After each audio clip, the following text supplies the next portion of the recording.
Hi, everyone. Look who I have. I have Dave Johnson back. Do you prefer Dave or David? Dave is good. Dave is good. Okay. I always get kind of thoughtful about that. Anyhow, this is our monthly thing. I know that we missed in December. It was like because of the holidays and all of that good stuff, but we're back on track for a monthly installment of Dave Johnson. So, what's been going on your channel? What you been up to, mister? So much. Wow. Gosh, so much. I've done a lot of work in the quantum healing field. So I got trained as a quantum healer, and then I got trained in a further modality so that I could do the work online. I had something really exciting, which is I was a subject for Alba Weinman. If you ever get a chance, watch her videos. She does an introspective hypnosis. And that was just great. It was just great. This introspective hypnosis work is very, very interesting to me. It's very similar to channeling, surprisingly similar. It's like you, the subject, will be channeling, and the person who's leading the work is also sort of channeling.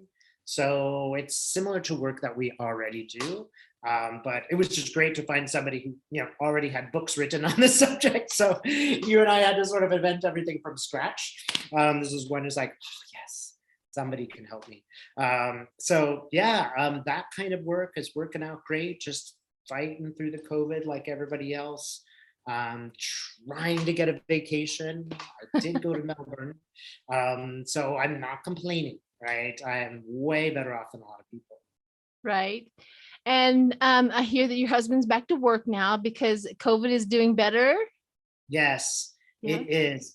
It's again, we don't live in the biggest city. So it was a little bit tougher in Melbourne. I mean, I think Lena was locked down for 300 days out of 360. I mean, She literally was. locked down. Yep. Poor thing. Yeah. It's like, no, you can't go to the grocery store. You have to go alone, or only one person can go at a time. Yep. Adelaide, it's a smaller town, so it's a little bit easier. But you just keep having to I rearranged every vacation plan I tried to make for the last 2 years. Every single one went through massive cancellation, reorganization. Oh, goodness. It was just like everybody else, massive, massive. But I would like to point out that something like 600 people, less than 600 people have died of COVID in Australia. So Wow. I wish we had those kind of numbers, but again, yeah, we don't. So right. Socialized healthcare. I'm telling you, it's great. I agree. I think we did it. We chose wrong and we're doing it wrong. I Yeah. completely agree with that. So I'm sure you heard about Jeffrey from Ripe Color. Yeah, he had a fire in his apartment buildings and stuff like that. And we just want to shout out to him, to give him, if anybody wants to donate, if you go to my community page there, he has was a GoFundMe page that you can go donate, or you can do it through PayPal. You can do it anonymous if that's what you choose to do. But yeah, I just wanted to kind of shout out. It's still going on. He's just trying to figure out his life at this point in time. But the funny thing, the cute thing about it is he had recorded a few daily I guess would be readings with Nancy Jean. Do you know who Nancy Jean Garden? Nancy Jean from Nancy Jean's Garden. I'll have to introduce you. You'll love this woman. She's probably forgotten more than I know about tarot cards. Okay, so that's how long she's been doing this kind of stuff. But anyways, those two would buddy up, and they had pre-recorded. So I'm seeing him in his old apartment when they post, and it's just kind of because of the fire, I know it doesn't look like that anymore. It just feels like we're looking in the past, but anywho, onwards. I posted up some questions for everybody, and everybody has posted some questions. I have almost like 50 of them. Most of them, of course, are political right now because we are politically hot in the States again. So there's a lot of those, but there is two that I kind of want to start with, and these are really about you so that we can get you those questions. And when the first one is, what was your most life-changing spiritual event? And there's so many. It is hard to it's hard to know which one to choose, because the first ones are so seminal, even if they're small. Um, but I have to say, when I was in Hungary, I was in the Peace Corps in Hungary. I met a Hungarian shaman, and everything sort of came together. It was like, oh wow, this guy, it seems like he's talking to me without speaking. That was like one of the many sort of things that just perfectly lined up. I've tried, Zen Buddhism. I don't want to say anything bad about Zen Buddhism, but it just didn't work out for me at that time. I still meditated, but I didn't, go stay in the monastery as I thought I might. Um, so that didn't form so perfectly, but shamanism was just everything lined up. And everything also lined up in such a way that it was like, you don't have to be part of any school. You can learn a few things and just do it on your own. So one thing that I really encourage everybody to do is learn on. You don't need a group. If you go to a group of people and they teach you something, you can take it back and work on it on your own. This seems very salient for this time. But shamanism gave me a practice. It wasn't just like, okay, hey, I'm going to read this book. It was like, this is something that you can do on a generally like weekly basis. This is something that you can do your own journeys. You don't need any help. So it was amazing in so many other ways. I mean, imagine if you're in Hungary, right, and you're doing a ritual and it's in Hungarian with a lot of incense, you're already in another world. It's the weirdest language in the universe. So people are already speaking like, so you're just listening to this very weird ancient language and you're just there. There are a million other things that I think were important about that event, but I am absolutely sure I was supposed to have that experience and it was supposed to be that life-changing. Wow, I've had a few of those. You just going along life just blind, and all of a sudden, bam. Oh, yeah. No, I think you should tell us about yours. What was my? Oh, we were talking about 9/11. Yeah, 9/11 was really kind of mine. 9/11, when it happened, it meant something totally different than most people around me. It was almost like I got that feeling of life is fragile. And I also got that feeling like I really need to get going. I really need to get on purpose and get things going. I was living in Kansas. Are we doing okay? Yeah, I'm just going to make sure I'm plugged in because I'm Okay. I obviously am not plugged in. Let's see. Oh, good. Okay, I think we're back. Okay. So I know I was living in Kansas and I wanted to, so I just within like 2 or 3 months of 9/11, I literally picked up and got out of Kansas and moved back to Colorado with my family. And it was just like that whole thing. I'm like, I have to start watching what I'm saying and watch what I'm doing. It was just that whole jolt inside of me. And not only that, I was working on Fort Riley, and we were on base and we were up on the hill. And when 9/11 happened, we all had to get off that base. And they literally, you have an hour to get off this base because they're locking it down. And I had children, so I had to go, so whatever I was doing, like, and out, Wow. done, yeah. So we had to get off that base real quick so that we can, be home with our families. But anyways, yeah, it was literally 9/11 that kind of gave me that jolt to get things done. Now, the second question is, what has been your most spiritual wake up call or change for you? So my version of 9/11 actually was Trump. When a month before Trump, I'm like, oh, he'll never get elected. Come on. And 3 days before Trump got elected, I was at the beach and I'm looking out at the waves. And they have really strong waves, and it's very dangerous to swim here, for example. Anybody come to Australia, do not go into the water unless you know what you're doing, because it surprises you how dangerous it is. And I'm on those, like one of those rocks that's kind of out, and there's huge waves, but they're far away. And then out of nowhere comes this huge wave. And the rock I was thinking of standing on I would have been drawn out to sea. But as I see it, it's gray, this massive gray wave. And I tell you, I looked at that wave and I said, uh-oh, this is going to be bad. And I just had this horrible sense of doom, right? I'm like, he's going to win. I can't believe it, but he's going to win.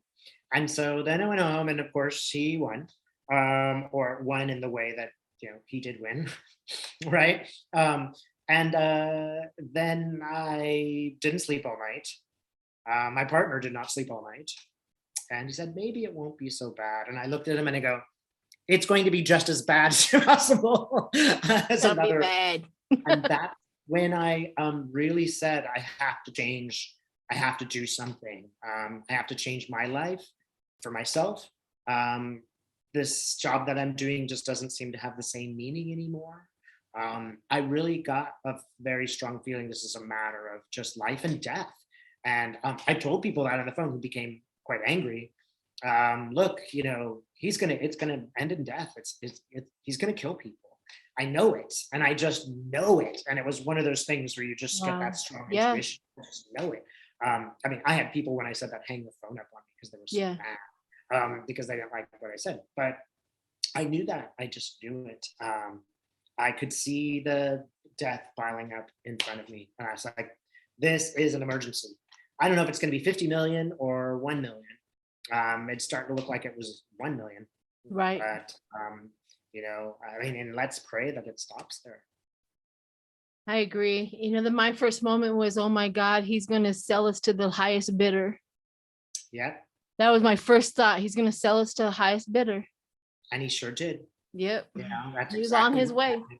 Yeah, that's exactly what's happening. If you look at the media outlets, we have been sold out to them.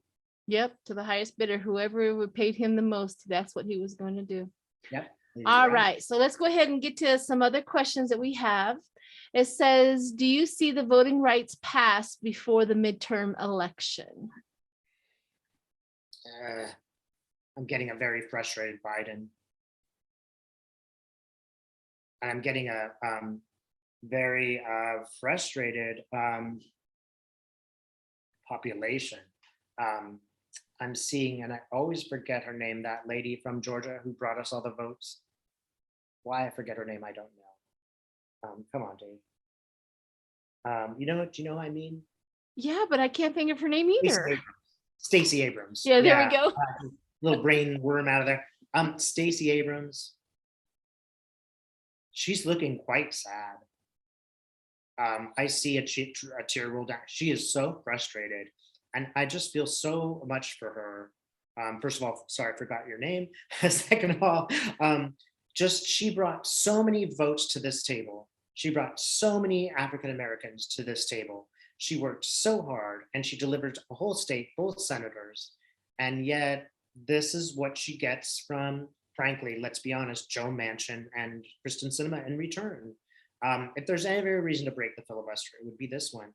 And they're saying no, they're not going to do it. It's just a terrible failure. And this time, let's go ahead and blame two Democrats for why it's not going to pass. They're saying no, no, no. And I'm even looking at Joe Manchin, and I'm just like, look here. And he's just like, well, what do I care? What's in it for me? I find it entirely selfish of him. And I can't really blame Biden. There's not that much he can do. So one more time, will the voting rights pass? I'm getting a no. Yeah, we were kind of thinking maybe there's been some talk within this community where maybe they'll just water it down. Do you think maybe a watered down version might pass through? Let's see. So Biden's going like this. Okay, maybe, because usually when I get yes, I get this, like move forward, yes. But Biden's going like this. So I'm just going to go right to ask him. Biden, is some version of this going to pass? Yeah. Okay, I think you guys are accurate. Something will be done. I don't think it's what's needed. And I think that it's the best that Biden can do under the circumstances. But what a terrible thing to say about our culture, that we can't even get it together to have fair voting, especially considering minorities. So it's a very frustrating situation, but I'm not necessarily certain that will make it a win for the Republicans. I think that everybody is just like you, are looking at the Supreme Court and going, oh my God, these people are crazy and they're totally political and this is not the law. Yeah. And I think that's the same for the voting rights, where all of us are going to get upset. Everybody counts on the Democrats not showing up at the midterms. Yeah, they do. I think This we're might woke. change. This might change. They woke up the hornet's nest. Yeah, I'm really hoping they do. But I don't get a good feeling about the rights. I get a better feeling about the people who will make sure that this doesn't continue. On the positive side, maybe this is what it takes. The Joe Manchins of this world have to be there with representing inertia, so that we can be like, get rid of Joe. I'm afraid that this is challenging us to work on our democracy, and I know it's frustrating for viewers because you're like, hey, I vote. I can't convince other people to vote. I can't convince my nephews to vote. But I think that we are doing everything we can. You and me and people out there are doing everything we can.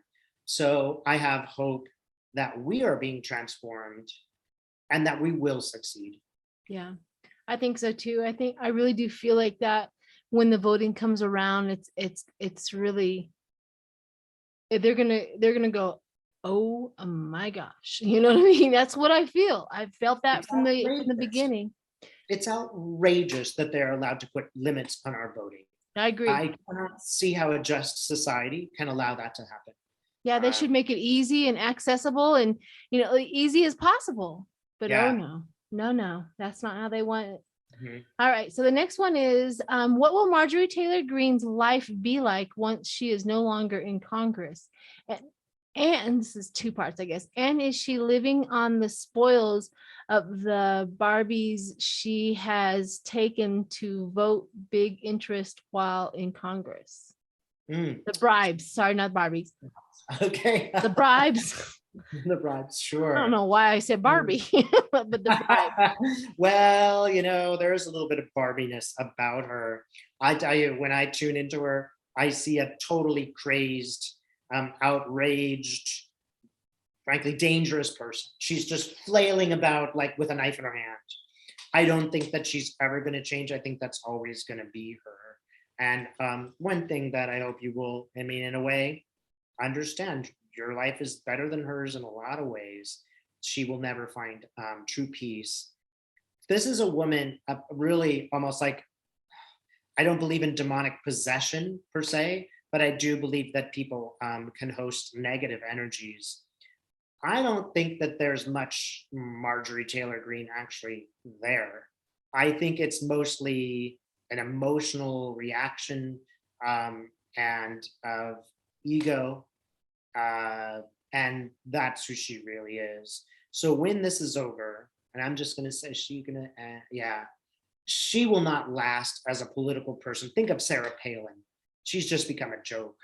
So she will not last as a political institution.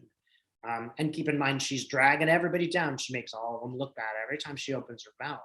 So there is a purpose to her being there. And that's like Jesse Helms. She makes everybody look bad. I don't see her as a successful person or politician.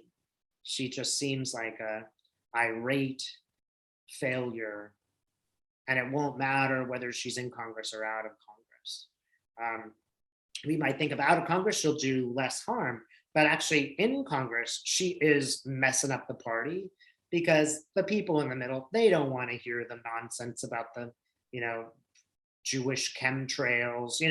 I would suggest anybody, you go to a Republican, event where you can ask questions, ask them if they agree with their colleague that there are, chemtrails sent by George Soros causing wildfires. She could be used to embarrass all of them, and you guys got to do it. Embarrass the heck out of them, because they should be shamed. There's a second part of your question about her, though, about money. Is she using her, says, is she going to live on the spoils of her bribes that she has taken to vote big interests while in Congress? Like That's exactly what she'll do. Right. And keep in mind, all of them are doing that. Yep. All of the senators are doing that. They have sold us down the river. And a lot of times that's the only person who could take that job, because if it were you and me, we'd be so appalled at the amount of money that comes in with strings attached. You and I would say, I'm out. I can't be in that such an unjust place. Right. Kudos to the AOCs who can put up with that and still be honest. And everybody else who's really doing their best. They have to take that money, some of it anyway, and it's a gross process that we have, that we live in. But I'm gonna tell you right now, that was her intention all along.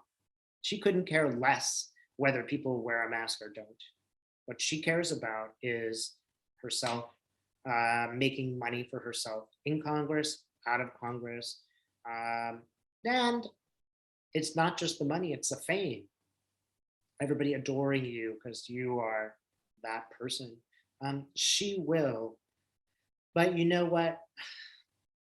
I don't think that she will come to a good end. People who live on the money and admiration of others never find themselves. And I don't think she's going to end her life very well. Gotcha.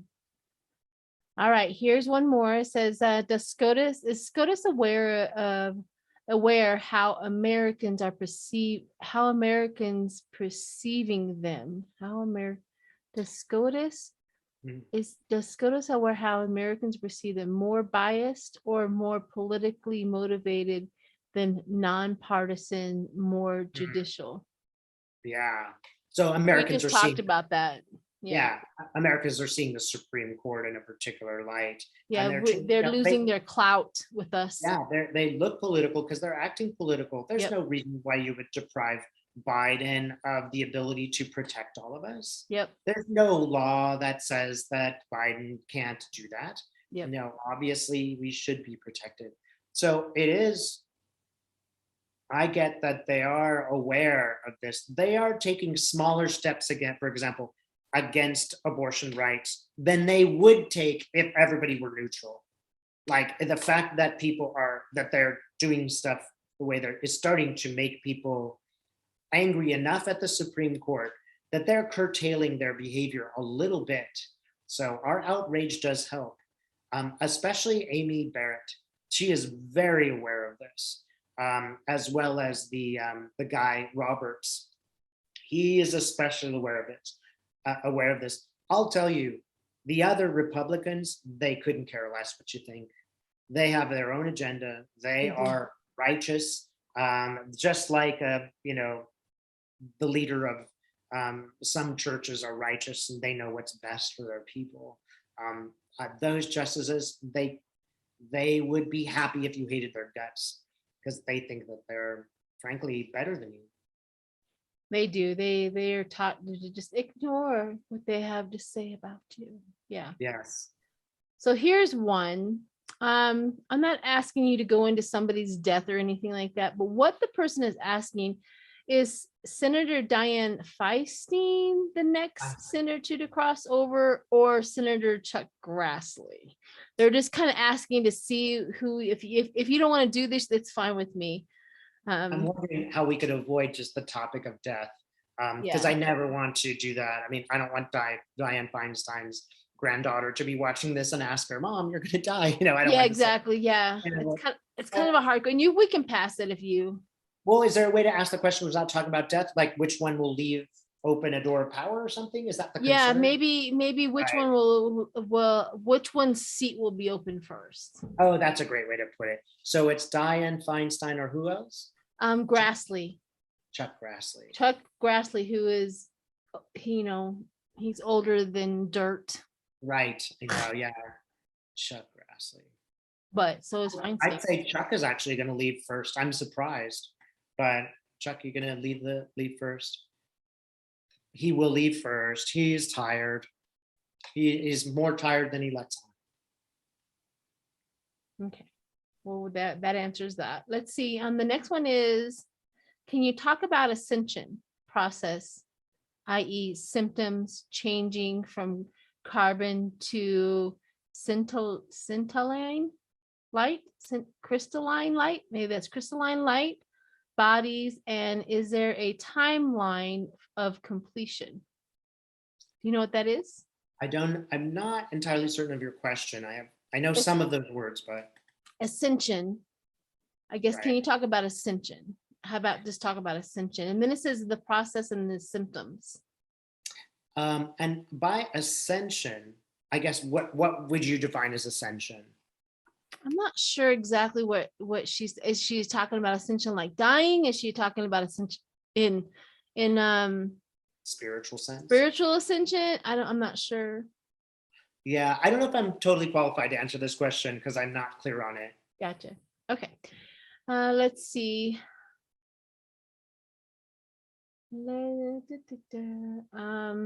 the recent Tongan, I can never say it right, volcano, the start of the more highlighted earthquake volcano activity around the ring of fire in the near future, or do you see things calming down? I'm also wondering, I think this question is coming up because even I feel the earth in a active disruptive order.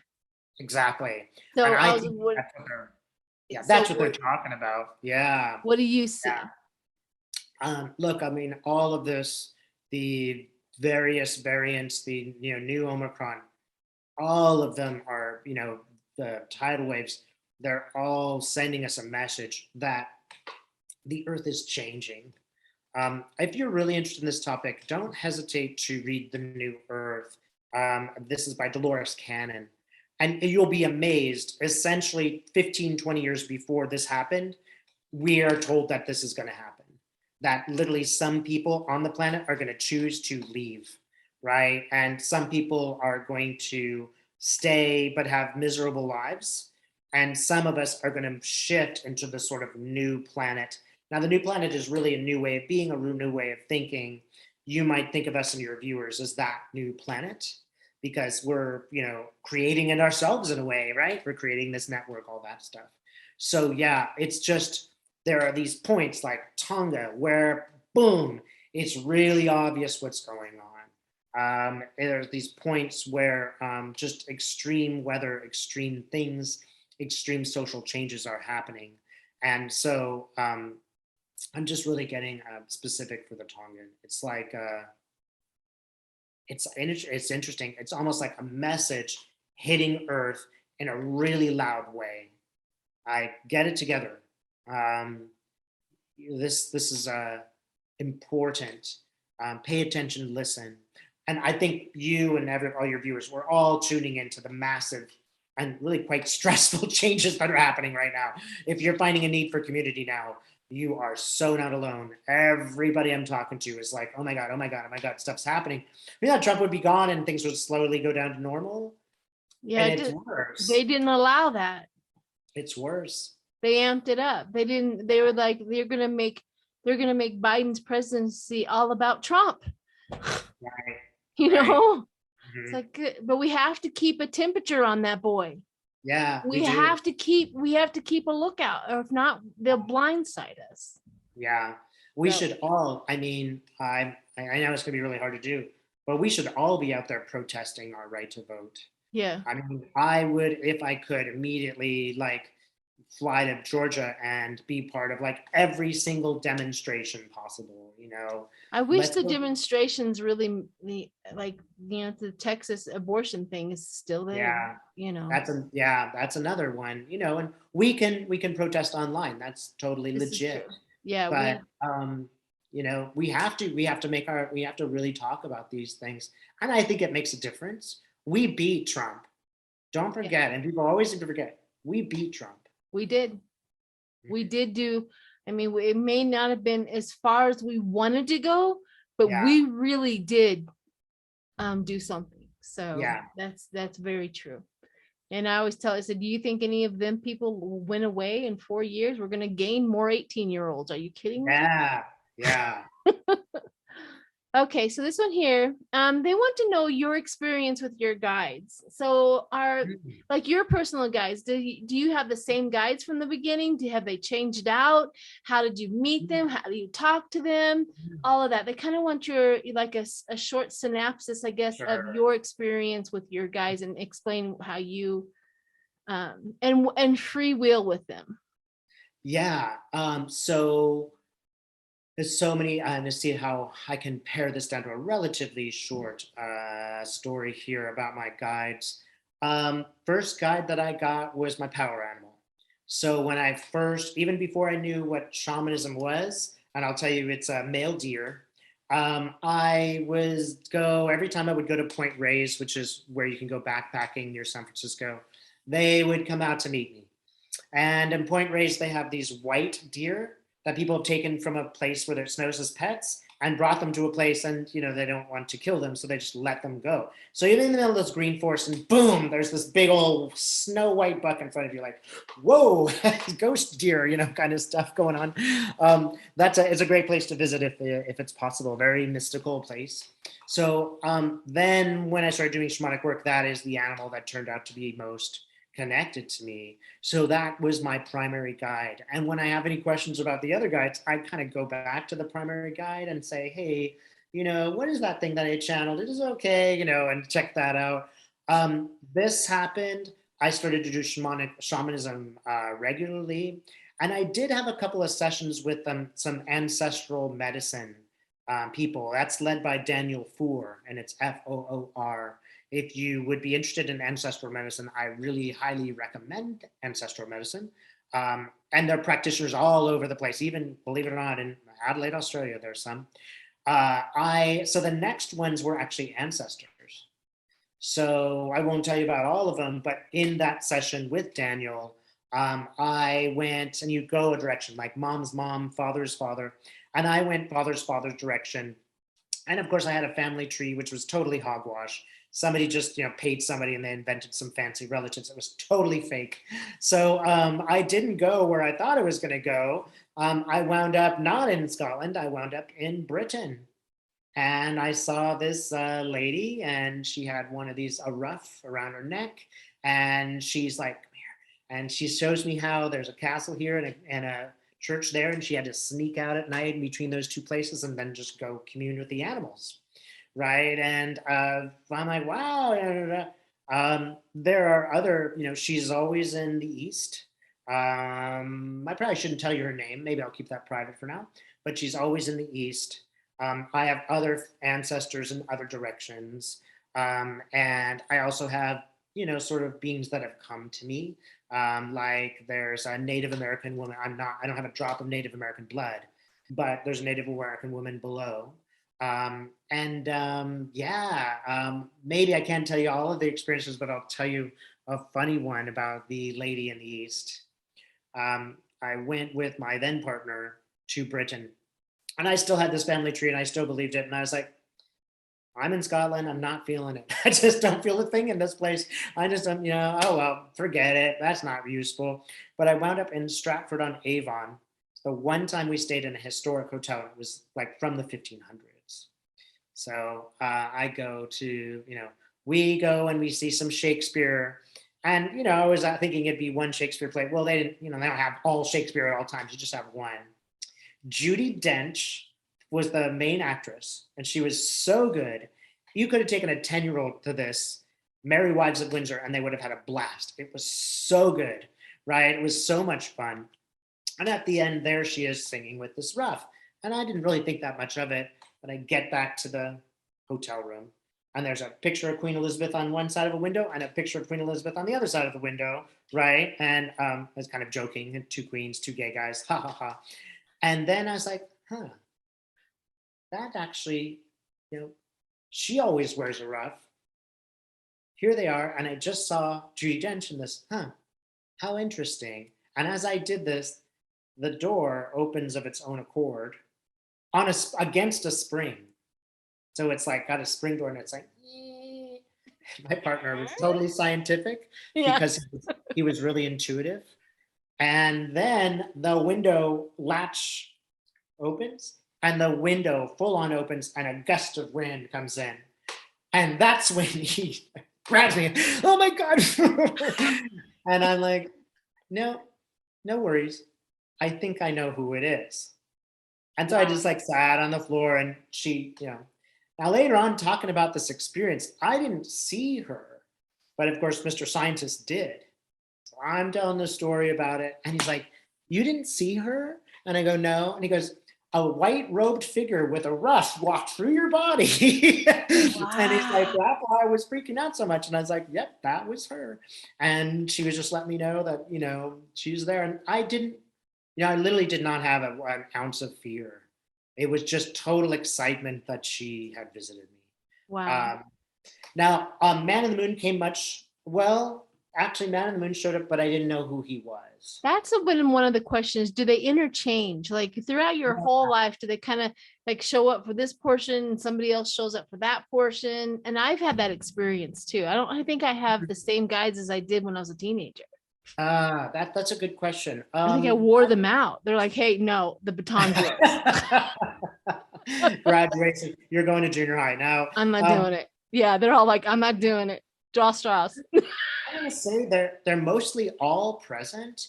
I call on them in different situations. So when I'm doing the shamanic work, I call on those particular guides. And again, there are 4 directions, above and below, and then the middle. Gotcha. So there's guides for each one of them. They're there. I'll tell you sometimes when I'm in, and I would recommend this, anybody who, when you find your guide, if you ever get in a dangerous situation, like, my car broke down in this neighborhood's really lousy, don't hesitate to ask. Yeah. What should I do? Because this is how I met Man in the Moon. I was doing a vision quest. I was on a mountaintop and I was starting to have a medical problem. And it's not interesting to explain, but I said, should I get up this mountain? And I knew this guy was there, but I never talked to him. I didn't know what channeling was even.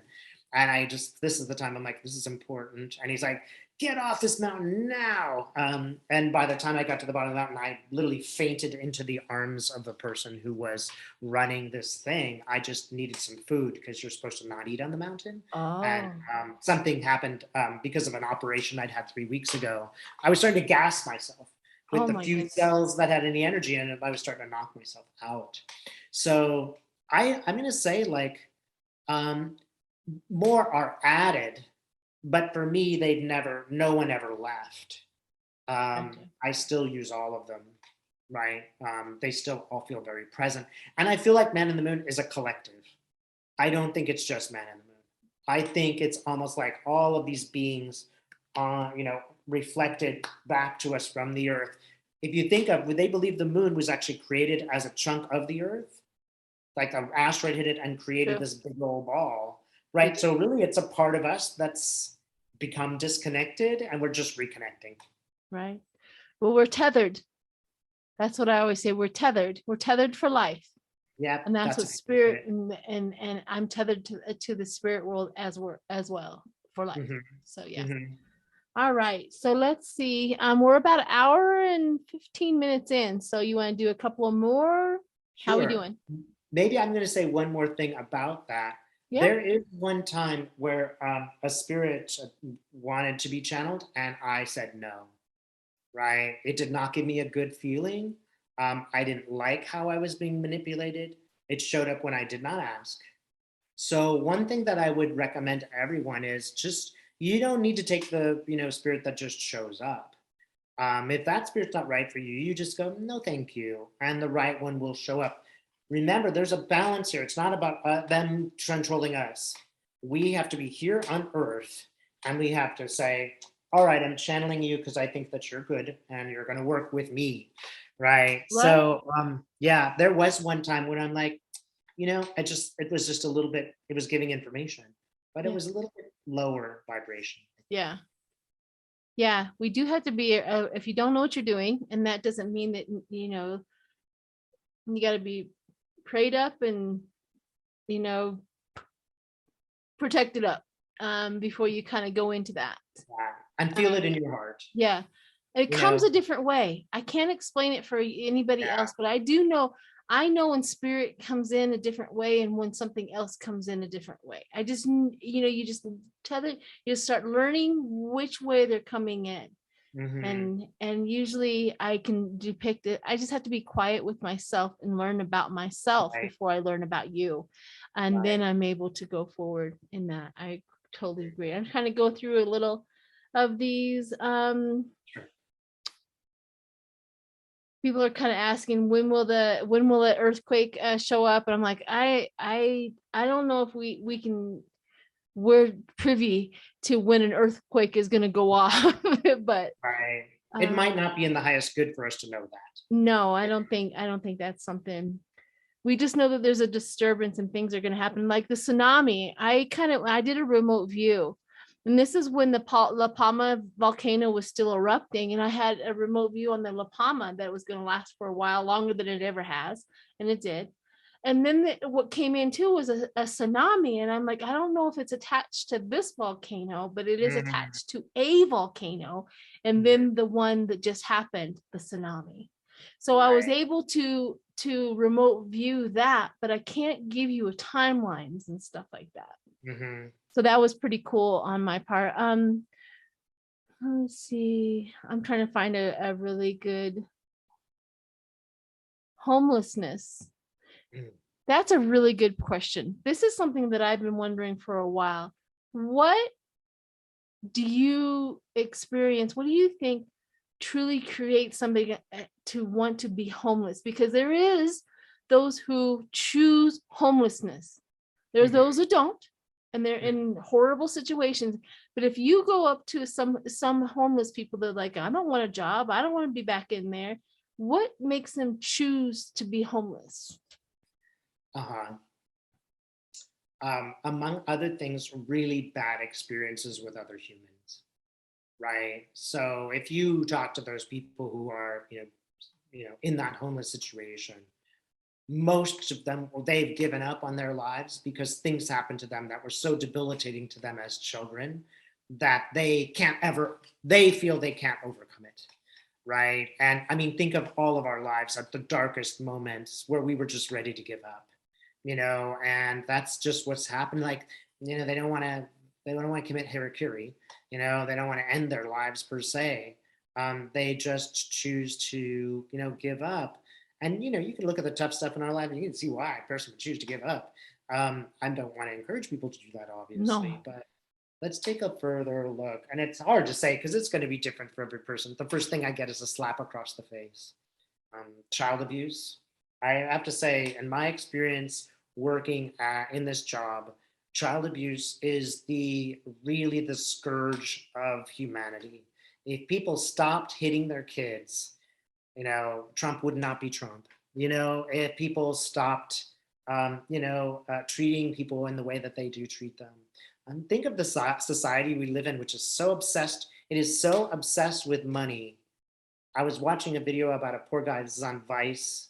This poor man had worked as in the office to assure voting, and OAN published him and made up a story about him and published his phone number on the screen. So they have just literally threatened him, hounded him, leaked profanity for his daughter. We're all subject to this sort of manipulation because OAN doesn't care. No. They want to make money. They do not care. It's really, homelessness is a message that we have all foregone our hearts, right? To think of the border.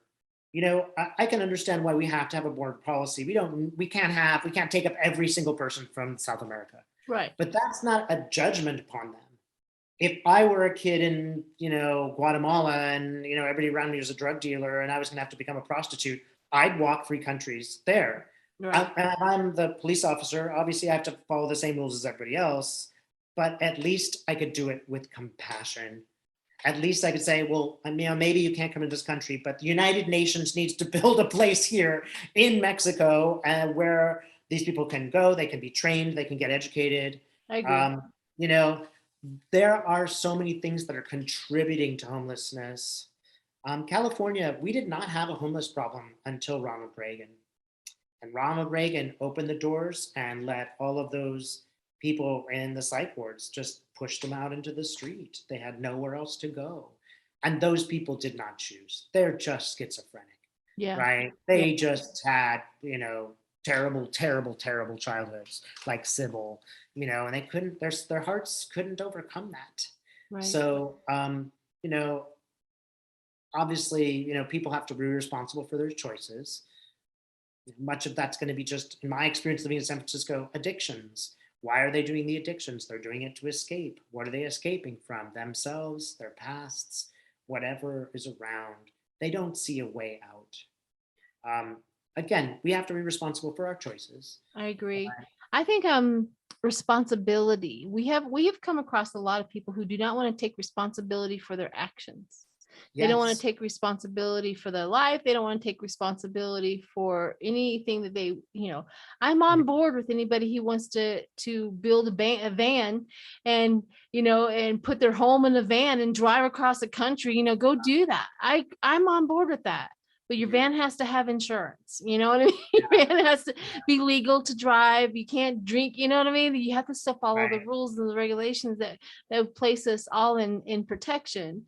But I'm talking about, it's just unbelievable the homelessness that is exploded in this country. It's just really weird. Absolutely over the top. Yeah.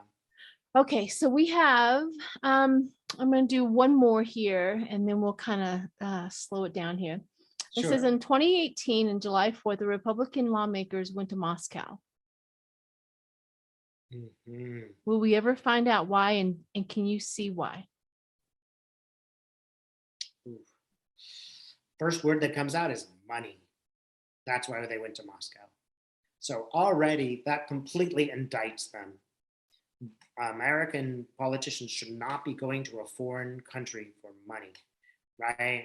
And the fact that Putin could hang money over them and manipulate them in that way is a serious problem in our culture. It was totally nefarious, totally evil. They completely sold out the nation. They would do anything for this money and anything for power. So they knew what they were doing. It wasn't like, oh, they were naive. They went there and they collected that cash and they knew strings were attached. They just didn't think it would matter. Oh, yeah, I mean, Putin's never going to have the power to change policy. Well, they were naive. Will we catch them? Ron Johnson. I don't know if Ron Johnson's one of the people that went there. I don't think he is. But his face just showed up. So I have a feeling that we're going to find out something about him and Russia, although it might be quite different from what is asked. Anybody else? Is anybody else going to get caught? Historically, we may not even be able to do this during their lifetimes, but I get that historically we'll find out. Like, maybe in 10 years we'll find out. It will be in a history book that these guys were corrupted. What will they have in a lifetime? It's just a slap on the wrist. We can't really prove they sold the country out. It's not against the law to visit Russia. So I think that it's just, that's what I get, slap on the wrist. Nothing will really happen to them, except Ron Johnson keeps showing up. Again, I don't think he was one of the people that went there, but why is your face here, Ron? Because he's hiding something. Yeah, keep an eye out for that fellow, Ron Johnson. There's something more behind him than meets the eye. Oh, I believe you. That man is like a little slithering little. Ew. Yeah. I think that's a compliment for him. What a creep. I know. I don't want to, the snakes have a better reputation than Ron Johnson. So. At least they're honest. At least they're honest. All right. Well, thank you so much, Dave. I really do appreciate these. We have to jot down for our next in February. So yeah, looking forward. The months are going fast. Yeah, who knew? Yeah. Are you guys now heading into like fall? No, it's middle of summer here. So when does fall come? When your spring comes. So fall's going to be like March. April. March, April. Right, March, April. Yeah. Because our hottest months are like January, February. It's gonna be like boiling, like 125 degrees heat Wow. here. So and our summers, of course, are July and August. They're the hottest Right. days. So it's the opposite. So March is actually going to be a nicer time to travel for me. Wow. Yeah. Interesting. All right, my dear. Well, thank you so much. Thank you for everybody. If you've made it this far, thank you so much. And I will see you with Dave next month. See you then. Bye.